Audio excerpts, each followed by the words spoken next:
topics and opinions expressed in the following show are solely those of the hosts and their guests and not those of W4CY Radio, its employees, or affiliates. We make no recommendations or endorsements for radio show programs, services, or products mentioned on air or on our web. No liability, explicit or implied, shall be extended to W4CY Radio or its employees or affiliates. Any questions or comments should be directed to those show hosts. Thank you for choosing W4CY Radio.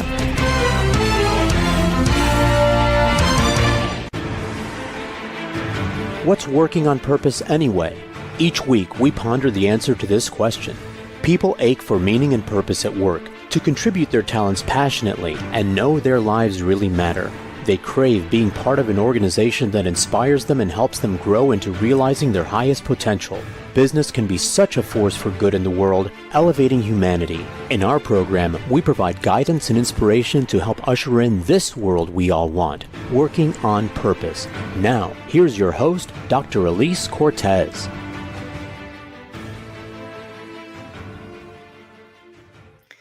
Welcome back to the Working on Purpose program, which has been brought to you with passion and pride since February of 2015. Thanks for tuning in this week. Great to have you. I'm your host, Dr. Elise Cortez. If we've not met before and you don't know me, I'm a workforce advisor, organizational psychologist, management consultant, logotherapist, speaker, and author. My team and I at Gusto now help companies to enliven and fortify their operations by building a dynamic, high-performance culture, inspirational leadership, and nurturing managers activated by meaning and purpose. Many organizations are not aware of how critical it is to invest in developing their leaders and managers, not just for their own effectiveness, but also to avoid burnout and keep them fulfilled. And did you know that inspired employees outperform their satisfied peers by a factor of 2.25 to 1? In other words, inspiration is good for the bottom line. You can learn more about us and how we can work together at gusto-now.com or my personal site, elisecortez.com. If you're just getting into the program, today my guest is Dr. Lamell McMorris, a nationally recognized entrepreneur, activist, and changemaker dedicated to advancing equity and revitalizing underserved communities. He's also the founder of Phase 2 Consulting. Growing up on the south side of Chicago, he went on to find phenomenal success as a DC policymaker, a consultant in the financial and professional sports arenas, and a civil and human rights advocate. He is the author of The Power to Persist, 8 Simple Habits to Build Lifelong Resilience, which we'll be talking about today. We'll be going into what is resilience and why is it important to cultivate habits to support it. He joined us today from Chicago, though his home base is Washington, D.C. Dr. Lamell, welcome to Working on Purpose. Thank you for having me. How are you doing? Well, I'm better. I'm hanging out with you. Sounds like a plan. And let's celebrate this beautiful thing you brought into the world. I can appreciate how you birthed this. It was a beautiful read, Dr. McMorris. I really learned a lot, and I learned a lot about you as well, which was incredibly inspiring, speaking of inspiration. Thank you. Let's start with that. I might call you maybe a walking billboard for a person who has lived and illustrated resilience in life. And I got that both by reading your book, but also by the foreword that you have from Reverend Al Sharpton, who also writes about some of your life instances. So let's just start with a couple dustings of why I think you're uniquely qualified to write a book like this. I've had seasons of life, and by the way, thank you very much again for having me this evening. I've had seasons of life that tested me probably more than I expected. Losing a business and a business partner very suddenly. Overnight. Yeah. Right. Overnight. Navigating the uncertainty of what it means to be an entrepreneur, confronting personal loss, right? Just in life, like all of us do, and learning to start again at various stages of my life. In the foreword, Reverend Sharpton, you mentioned him. He talks about, some of those moments because he's known me for quite some time. He's seen the highs and the lows, career pivots. He's seen my failed partnerships. He's seen me rebuild, and yet, continue to still show up. So those experiences didn't just teach me at least resilience, they required me to actually practice it, right? Long before I ever actually wrote about it. And so, if you say I am a walking billboard, it's not because I did it perfectly. It's perhaps because I just kept going. I also have to tell you how much I was endeared by your story of getting through college, and when the tuition came around, you were in the office, dialing for dollars, asking for people to help you. And I just really, I thought, how many people do that? How many people persist? How many people would just said, "Okay, I call uncle, I'll go." It was tempting. I mean, let me not. I don't want to, over romanticize it. There were times where it was exhausting to run around every semester and try to add classes and beg professors to let you in, and to sit in the vice president of financial affairs office every semester, and doing that process over and over.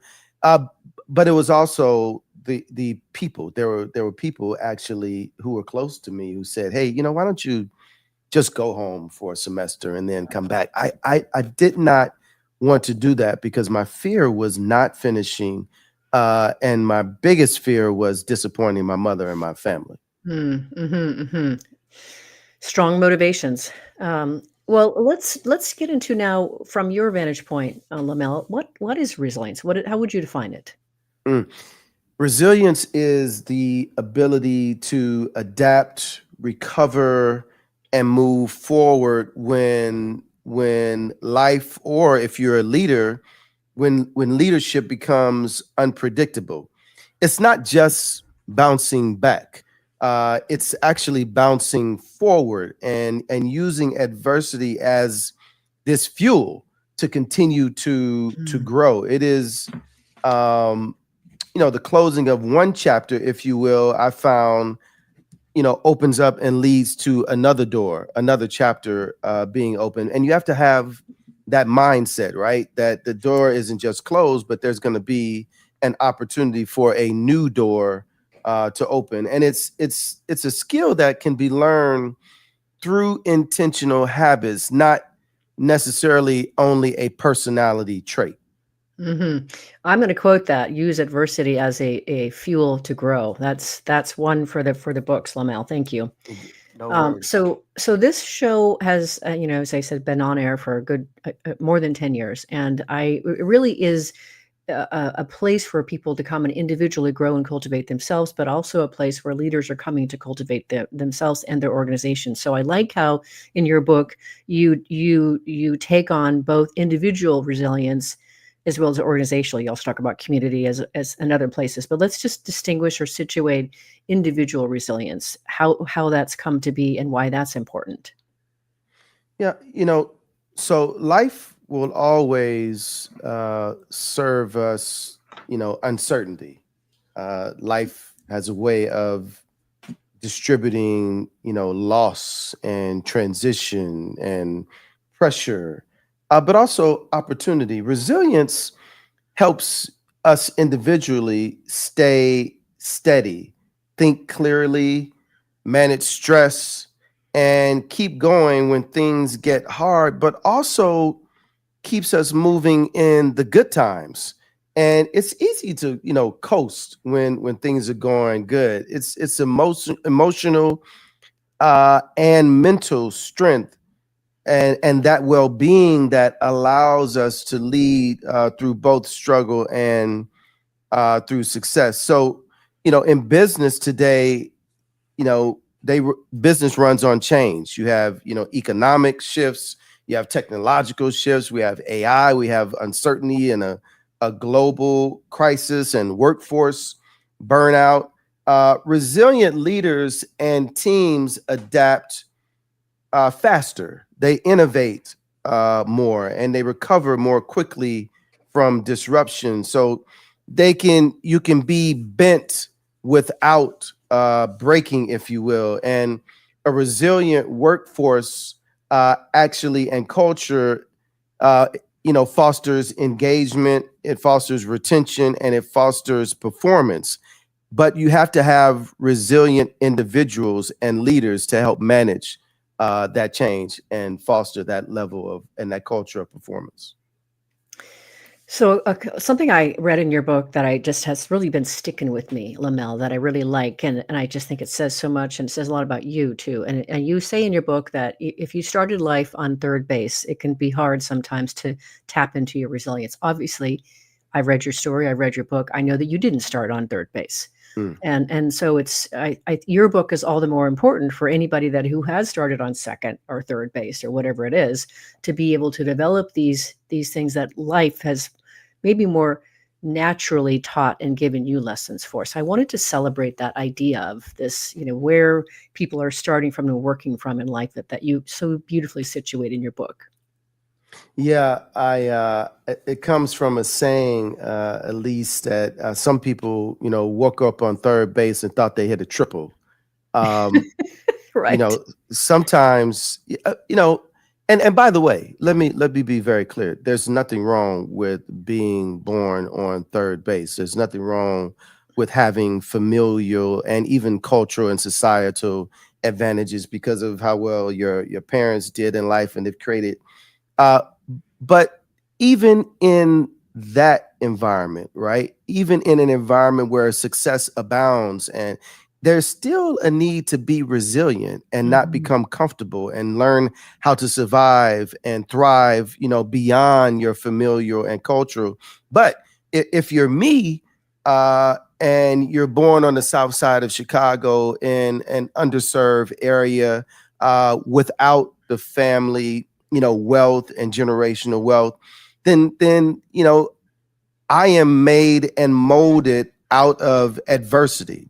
It is adversity and challenge that has propelled me to grow and strengthened me to become more resilient and know how to survive through the ups and through the downs. And so neither resilience is built in either circumstance. It just so happens that mine and many people like me, I'm now talking to you literally in my childhood home. My mom's upstairs. I'm in the basement of my childhood home. This Oh, is I actually love it. this is actually where we film our podcast by the same name of the book, The Power to Persist. Because my feeling is, if I'm going to ask Elise to come on and talk, or frankly to come here and talk about her resilient journey, I want to be able to do it in a place where mine authentically started. And so this place, of once perceived as challenge, once perceived as a place that it was underserved. It actually, now this is a full circle moment because I get to bring leaders and influencers and folks who've been successful and who've had to make it through resilience to a place where mine actually started. And so what was meant perhaps, and what sometimes is meant perhaps, at least to break us, actually ends up being the things that make us. Mm. And if I'm a billboard for anything, perhaps I'd like to be a billboard for that. Mm. One of my values is empowerment, Lamell. So that really speaks to me, that people listening would say, okay, these things that I think have been breaking me could actually really, really strengthen me and turn me on to something even more. I also want to celebrate this beautiful intentionality, that the way in which you host your show from the family home that you grew up in. And then Yes. just briefly, for people who don't know this, and one of the things I want to talk about later is the notion of reaching into other circles to help expand your thinking and also Mm-hmm. cultivate your resilience. For Mm-hmm. those of us who don't know what it really means to grow up in the south side of Chicago, what does that mean? Mm. Well, that means, in my environment, I had the constant daily threat of gang violence, uh, and perhaps even gang initiation. I had to walk past folks who are not just addicted but dealing drugs. I had to deal with alcoholism and just a sense of violent and a violent environment, if you will.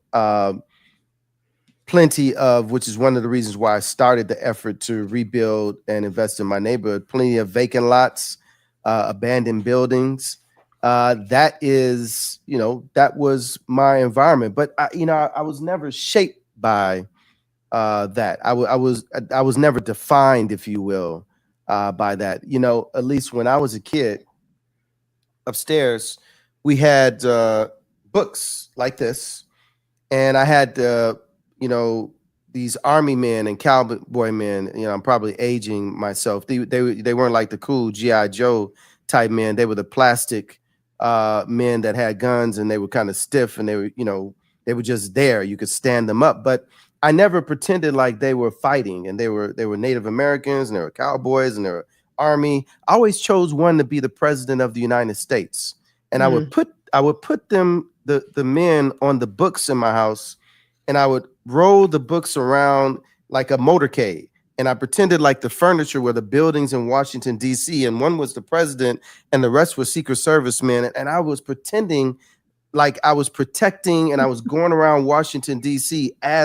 Now this is in this environment where allegedly I grew up with all of this stress and strife and strain, but my world and my mind was somewhere else. So by doing that, I was actually unknowingly creating this resilient environment, because I was putting myself in a place where success thrived, where I thought power thrived, where I thought leadership thrived, where I thought all things positive and good thrive, and where impact thrive.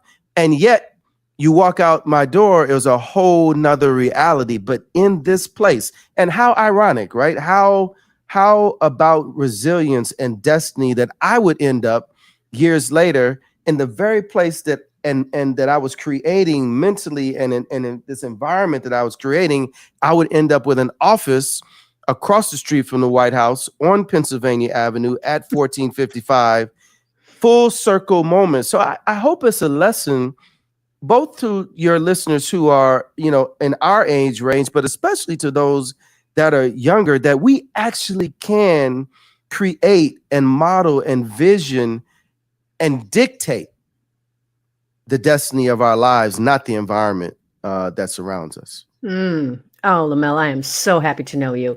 I want to celebrate. Nice to know you too, my friend. Yeah, this is just beautiful. And so I'm so glad I asked you that question, because what you were describing to me is you went into your own world and then you created your own future by how you envisioned it and pulled yourself into it. You hit it right on the head. I literally my mom and my family would have to like step around because they knew that I was in a totally different, no one wanted to disrupt where my head was and whatever environment I was creating for myself. Wow, delightful. That is right there. Something for our listeners and viewers to think about and let it kind of wash over their hearts and their souls as we go on our first break here. I'm your host, Dr. Elise Cortez. We're on the air with Dr. Lamell McMorris, a nationally recognized entrepreneur, activist, and changemaker dedicated to advancing equity and revitalizing underserved communities. He is a policymaker and a consultant in the financial and professional sports arenas, and a civil human rights advocate. We've been talking about what is resilience, why is it important, and how does it serve us. After the break, we're going to take a tour of at least some of his 8 habits that he's offering us to help us build that resilience. We'll be right back.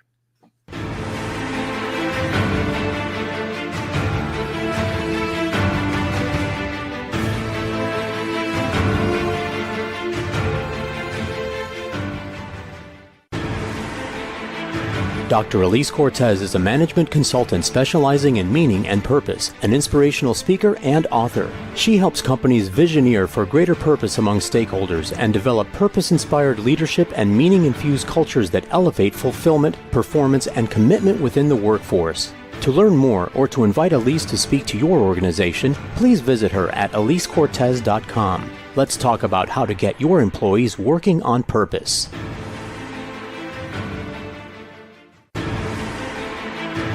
This is Working on Purpose with Dr. Elise Cortez. To reach our program today or to open a conversation with Elise, send an email to Elise, A-L-I-S-E, at elisecortez.com. Now, back to Working on Purpose.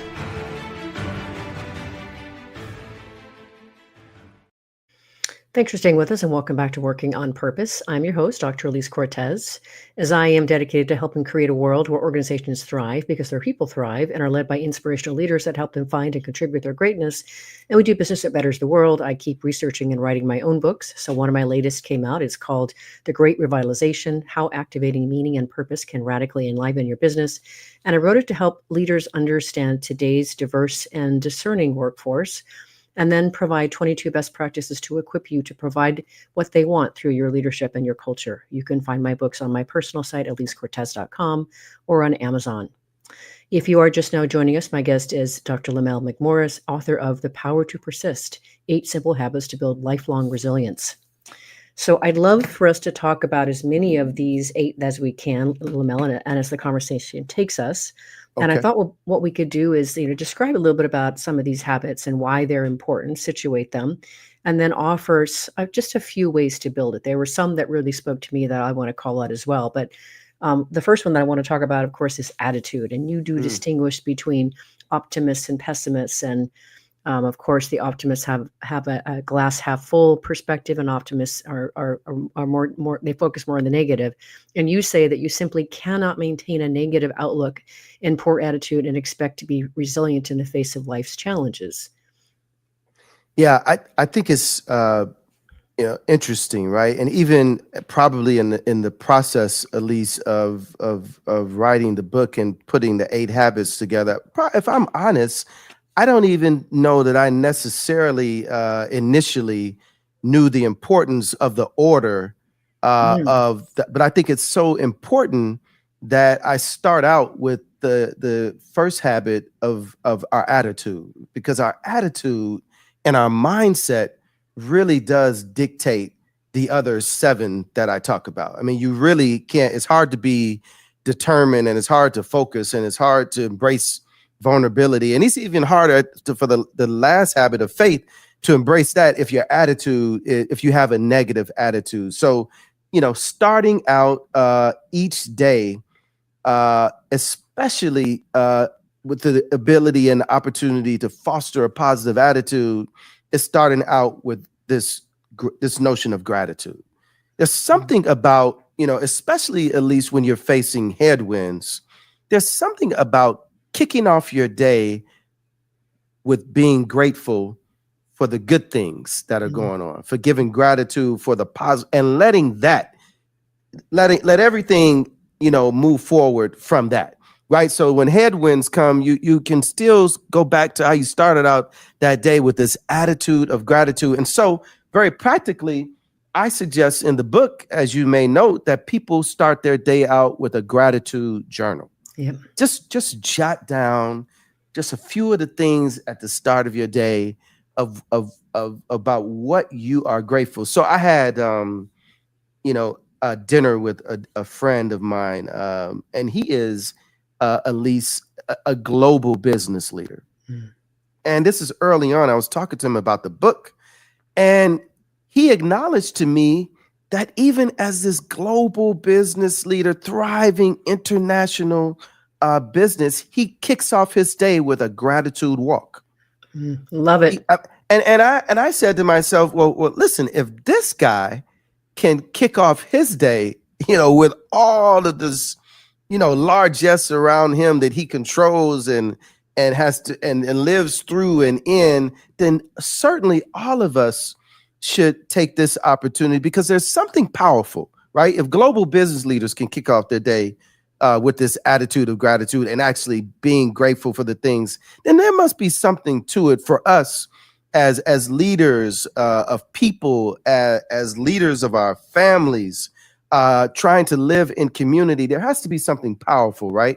With kicking off your day, being grateful with an attitude of gratitude that sparks this remarkable positive mindset that allows you to carry on through your day and face the ups and the downs, to look at them just the same, but to deal with all the headwinds that come away. And I found, watch this, I found that if you start your day off with this attitude of gratitude and you go into your day with this positive attitude, it's actually contagious. It's like a domino effect. It's like a fire, if you will, that has the opportunity to move on to others. And you have the opportunity to then dictate your surroundings and the individuals, and have impact and influence over all the circumstances around you as well. Well, I can't let this go with that kind of a cue, Lamell. Your 22 days of gratitude. You met some pretty fantastic people in those 22 days. Can you just maybe say a bit about where that idea, that practice came from, and maybe just share one or two of the people that you got to help along the way? Yeah, so it's important, you're right, to set context so folks understand, how in the world I came up with this, why 22 days. So my birthday is June 22nd. And a couple of years, I always try to do something meaningful. I believe that at least we should party with a purpose. So I always try to do something, I'm in. right? Right. I think we should do something meaningful. So at least I try to do something meaningful around my birthday. So you know, this time I decided, you know what? I wanted to do for the 22nd to 22, I wanted to do 22 days of gratitude. I literally just wanted to go around in the midst of my travel around the country, around my business travel, and just find ways to do small acts of gratitude for people that I did not know. And I don't care if I was in Phoenix or Atlanta. I just found, through my network, and I would just call and say, hey. And so I'll give a couple of examples. So I was able to meet in Atlanta a dad who had recently lost his wife to an illness. And now this gentleman who was just accustomed to, being the breadwinner and being dad, now he had to raise his young kids alone and also try to figure out how to maintain his work schedule. I was able to take some time out and meet him and just do a kind gesture for him.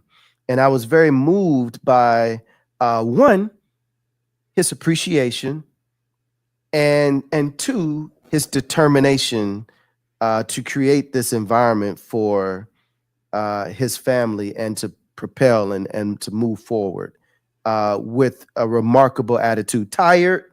He looked tired.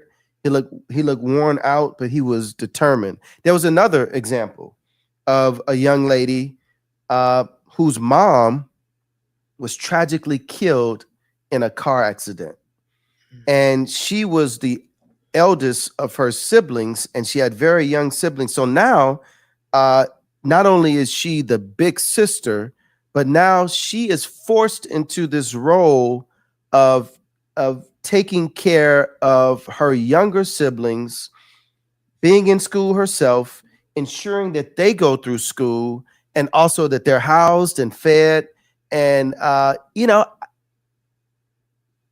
it's the spirit of these individuals. No one I met was down. No one I met, gave a sob story. They were determined to go forward and to do what they needed to do. And I was deeply moved by that. And I was especially moved, when I make that point, there was an elderly woman who needed groceries. Yes. And so I call her and I say, ma'am, what do you need? And she started telling me all the groceries that she needed. Then she said, well, wait a minute. My neighbor down the street, she's homebound too and handicapped, and she needs groceries too. And, can I share some of my groceries? And so that's the contagious part. Yes. So by her telling me, Elise, about, being selfless and not just thinking about herself, but thinking about her friend, even in the midst of her burden situation, that made me double down more and want to do more. So I bought groceries for her and for her friend down the street. And so, this notion of gratitude and our attitudes, that's the contagious part. Mm-hmm. Because not only did she think about someone else, but it made me want to do more. Mm-hmm. And that's the opportunity we have when we embrace this habit. You're stepping into my jam, Lamell. So my whole world is I traffic in energy, really, because by activating meaning and purpose, that is what we're doing, is we're activating energy. And so now what we're doing is we're elevating the capacity for people to be able to give from this higher space, to persist, to go longer, to do more. And so this is how it all starts to overlap, and why I wanted to have you on the show. No, thank you. Yeah, and this is just gorgeous. And we want to positively infect people with this stuff, don't we? Absolutely. Absolutely. All right, well, let's do it. Okay, so that was just the first habit, was attitude. Now, another Yes. one is work ethic, and boy, do you have that in spades. I loved hearing about how you built your practice, your consulting practice, and Yeah. dragging yourself home at 10, 11 o'clock at night and getting up at 6 or whatever earlier out the Yeah. door, do it all over again. So Yeah. let's talk about work ethic. So, at least I operate from the standpoint that there are people that are, better looking than me. There are probably people that are smarter than me and taller than me. But I submit that very few people are going to outwork me, and that work ethic doesn't necessarily make me better or them less, but it does have the opportunity and the ability to separate us from others in a way that allows us to achieve our goals, to achieve our dreams, and yes, to even supersede through the highs and the lows. When headwinds come our way, it's that work ethic, that being up when other people are asleep, that thing that makes you get up, early and stay later.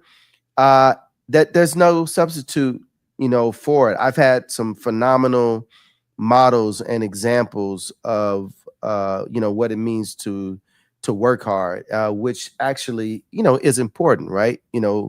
Show me your friends and I'll show you your future. Show me the people that you spend time around, and it tells me a lot about you. And I've had a wonderful opportunity to know and see that hard work literally does pay off, and there is no substitute for hard work in a world and a time when so many things are accessible to us via our phones and by the push of a button, talking into devices, if you will, to turn on a radio or turn the television or even turn the lights on. There is a temptation, right? There is a temptation to not work as hard, to not push as hard. But I submit, and I try to share this with as many young people, especially as possible, that the work ethic coupled with innovation and being smart, but sometimes your work ethic can supplement for the other things that you may not have the highest IQ, you may not be the smartest in your class, but you darn sure have the ability to outwork everyone and to push and to work harder. And that I believe is a fundamental habit to building resilience and being persistent in life.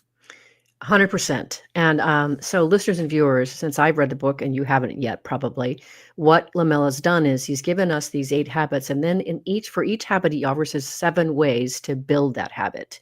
So for the work ethic habit, I want to talk about 2 of them just really quickly. Sure. One of the ways that you offer for us to build our work ethic is to put ourselves in situations where we have to adapt. And one of my coaches is Sean Anderson, who I met on the air several years ago and then coerced him into being my coach. Persistence pays off. But he does this thing, Lamell, where he literally goes and he's a vegan. Let me situate this. He will go into, he travels to different countries and he walks from one end of the country to the other.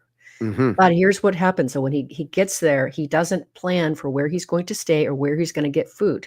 Now, if you're a vegan, that's hard to do. And I am a vegan. It is very hard to do. Yes. Okay. So I can relate. Okay. So I have so much respect for that. And boy, if that doesn't build a work ethic, that's one of the things. The other thing that you talk about, which I think is also really interesting, is to use our non-dominant hand to build our work ethic, because we have to work harder. It doesn't come as easy. So just a couple of the things that you offer to us to build our work ethic. Anything else you want to add? No. And the fundamental message in everything you just stated and what I'm trying to put forward, from the example of your friend, your coach who's a vegan, to, using your hand that's not as dominant, is the blessing is in the stretch. Yes. When we stretch ourselves outside of our comfort zone. I'll give a real-time example. Today, I received a text message from a young man who was in the audience at a college, Miles College in Birmingham, that I spoke at about the book a couple of weeks ago. and I remembered him because he actually raised his hand and he got up, Elise, and he asked, but what if I'm a little timid? What if I'm, I don't make friends as easy? And I was pressing him to step outside of his comfort zone.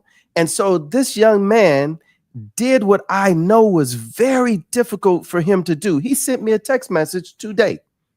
And he said, I'm doing what you said. I'm reaching out and I'm asking for assistance and I'm asking for your advice on something. And you know what? My promise to him and any young person is, and what happens is when you step out and you reach out, people will reach back. And that's what I did. And I gave him the assistance he needed. And I was so proud of him.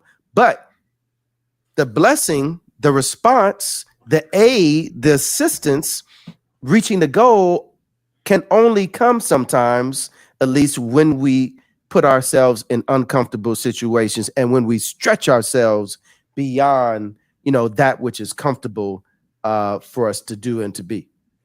Amen. And on that, let's take our next break here. I'm your host, Dr. Elise Cortez. We're on the air with Dr. Lamell McMorris. He's a nationally recognized entrepreneur, activist, and changemaker dedicated to advancing equity and revitalizing underserved communities. We've been diving into some of the habits that are in his book. After the break, we're going to keep going, and we're going to pick up on vulnerability, which is a perfect takeoff from the story you just now shared. We'll be right back. Absolutely.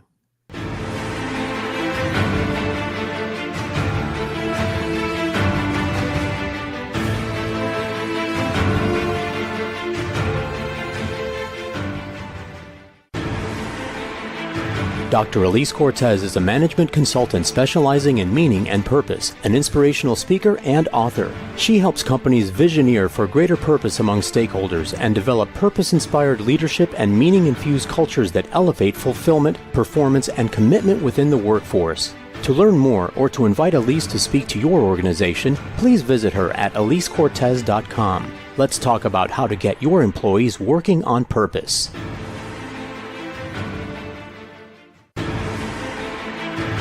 This is Working on Purpose with Dr. Elise Cortez. To reach our program today or to open a conversation with Elise, send an email to Elise, A-L-I-S-E, at elisecortez.com. Now, back to Working on Purpose.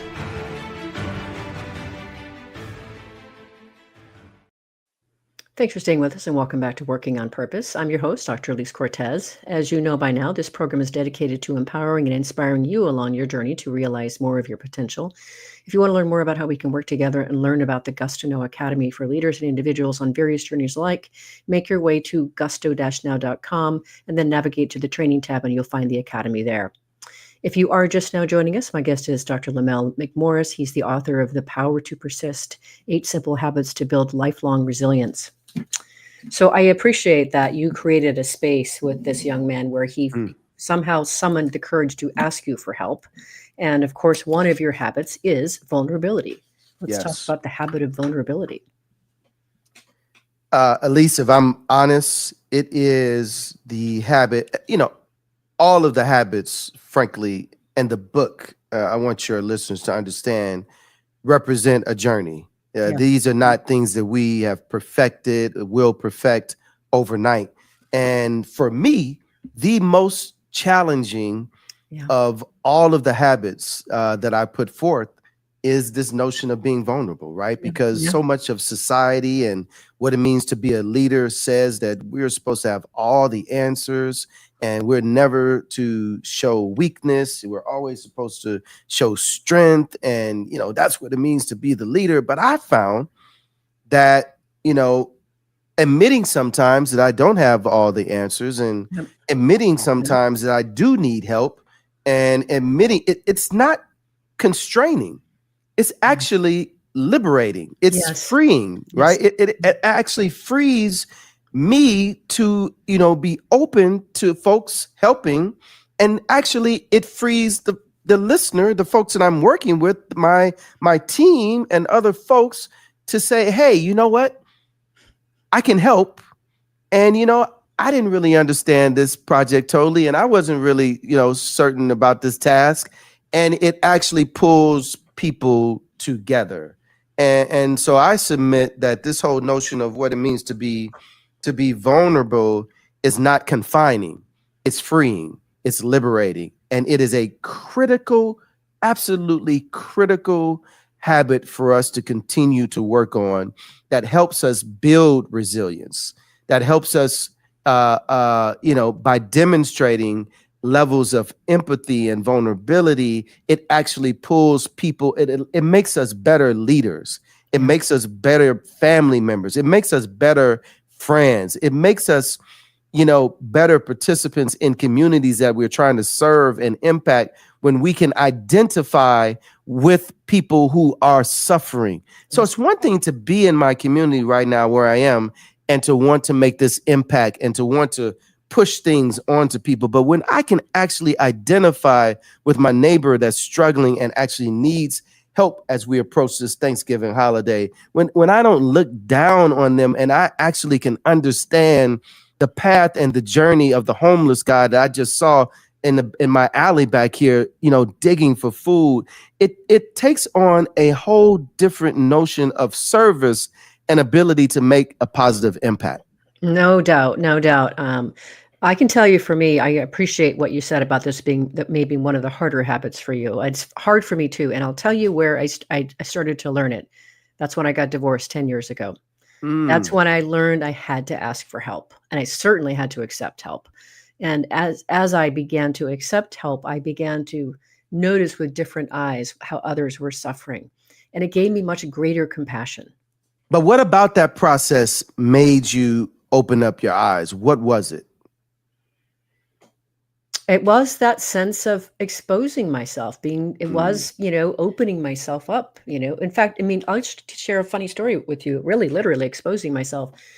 Living alone, I'm getting dressed, and if there's a zipper that can't be zipped by a single person, one needs help. Well, if you live by yourself, you got to find some way to get some help. So my method, right. My strategy, Lamell, was I live in a nice neighborhood with nice big trees and 1950s houses and such. So I would just stand out the front door and I would wait for somebody to come by walking their dog. And as they came by, I'd say, "Hey, how you doing, neighbor? It's great to meet you. Hey, can you help a sister out?" And, Wow. I'm sure the neighbors are like, "Have you met the new neighbor?" Right. Right. But literally exposing myself. So I would say it's like that level, right? Yeah. Where you literally are showing a tender part of yourself. And in so doing, and to your earlier point, having people so beautifully respond to that. That's right. Right. Then it was that nice cycle that renewed it and encouraged it and strengthened it.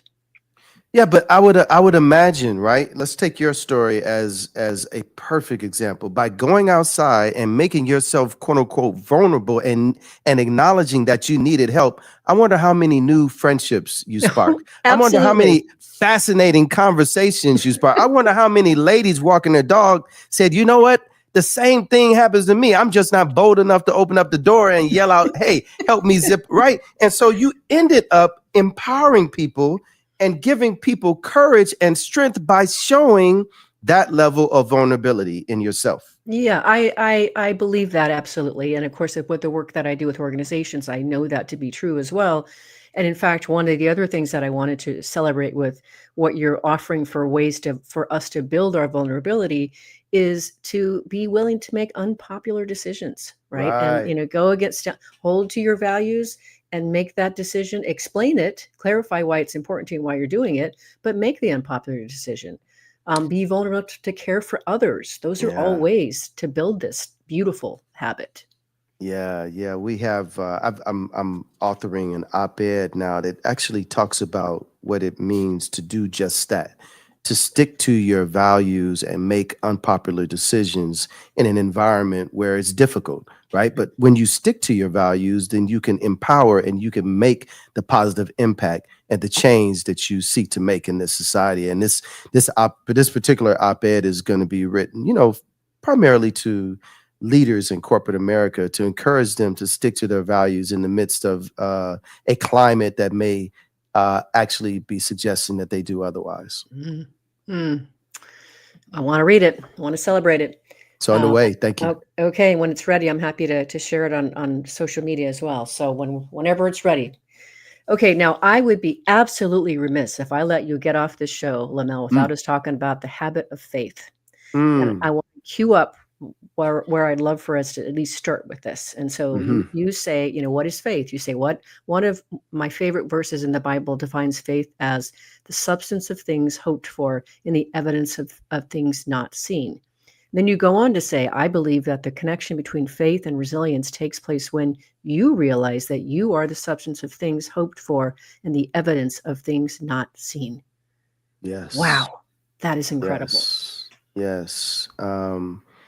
At first glance, that this notion of faith, to talk about it in this business leadership context, makes people perhaps nervous and overly concerned that, I'm getting ready to go down this religious path. But in fact, at least I define an entrepreneur as someone that goes on top of this building, jumps off, and figures out what's going to happen on the way down. That's exactly right. That's what we do.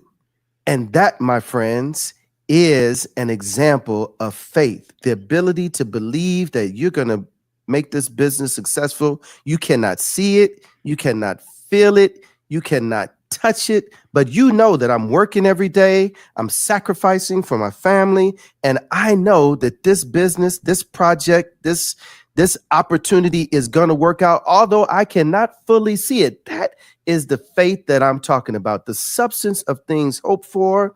I'm hoping that this is going to work out, and the evidence of things that I can't even see it, but I know it's going to happen. And I submit that on this road to resilience and this notion of being persistent, when you and I look in the mirror and determine that this isn't just some concept that's out there, when you and I determine that we are the substance of things hoped for, that we are the living, walking embodiment of faith, that, my friend, propels us to walk through any obstacle, any hurdle, any challenge that life brings us, when we know that we are the substance of things hoped for and the evidence of things not seen.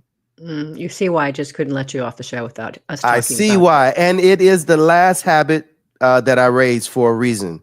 And it's sandwiched that between attitude and faith, the other ones exist. And I think that's important. And just one of the ways that you offer for us to build our habit of faith is to listen to our intuition, to really honor that voice from within that is guiding us and telling us where to put that next foot. Yeah, we all have it, and our gut tells us, where we need to go and what we don't need to do more often than not, but it's just our willingness and ability to listen to it and to trust it. Right, and not ignore it, not stuff it down. And not ignore it. Lamell, I am so honored and delighted to know you. Now you can run from me, but you can't get away from me because I'm pretty fast. So you're stuck with me, in other words. I'm not trying to run. Okay, good. So this show is listened to by people around the world, and they are here to develop themselves, to grow into their higher versions, become better leaders. Yes. What would you like to leave them with? That this notion of resilience is not optional anymore. Yeah. It is a mindset and a set of habits that we must embrace. We are going through remarkably challenging and turbulent times, and I submit that people do everything they can to wrap their arms around whatever path they need to take to become more resilient. That is a fantastic and powerful way to finish, Lamell. Thank you again for coming on the show, for writing this book. Thank you for having me. You're very welcome, and being the gift that you are to the world. This is amazing to know you and share you with my listeners and viewers. Thank you. Listeners and viewers, you are going to want to learn more about Dr. Lamell McMorris, and also to learn about the work that he's doing at Phase 2 Consulting, and check out his book, The Power to Persist. So I would suggest you start by going to his personal site, which is lamellmcmorris.com. Let me spell that for you. LAMELL, and then MCMORRIS.com, lamellmcmorris.com. Last week, if you missed the live show, you can always catch it via recorded podcast. We were on the air with Cecily Mack talking about her book, Undimmed, the 8 Awarenesses for Freedom from Unwanted Habits. She helped us to understand not only how much time our unhealthy habits rob us in life, but also how much larger we can live without them.